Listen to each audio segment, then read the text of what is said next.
яхахгүй төсвийг үр ашигтай сайн зарцуулах тий тухай бүрд нь гинтийн шийдвэр гинтийн surprise сайн бай муу гаргахгүй байх. Гуравдугаарт үр ашиг бас хэмнэлт гэдэг асуудлыг ярих цаг болцсон байхгүй.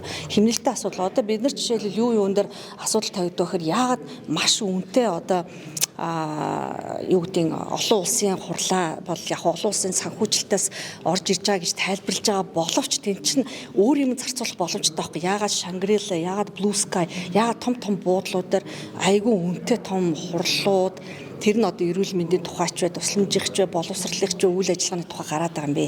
Тэ яах гэж ийм зардлууд яваад байгаа юм бэ? Яагаад гол асуудал дээр явахгүй? Тэгснэ яагаад гинтхэн сувлал дээр мөнгө яваад байгаа юм? Эсвэл амралт дээр яагаад яваад байгаа? Яагаад өдрийн эмчилгээд массаж хийлгээд тариа хийлгэж явж ясна орой болохоор гараа явцдаг, пар идэж мар идэж явцдаг хүмүүс байж штэ нэмлгүүд төр чинь тийм тохиолдол байгаа байхгүй зөндөө. Ийм асуудлуудыг хумаад тэгээд яахрахгүй зайшгүй шаардлагатай юмд нь хангалттай мөнгөний өгөөд болохгүй зайшгүй хаах ёстой юмнуудыг хаагаад явна. Одоо энэ ингэснээр миний бодлоор засаг яг толгоогоо ажилуулж нэрнгэсээ бодлого дээр ажиллаж эхлэх байхгүй. Түүнээс биш хамгийн залхуу, хамгийн амархан, хамгийн хурдан, хамгийн эрэгтэй халаас руу орсон шийдвэрлэлөө явмааргүй байл гэдгийг ярмаар хаа юу.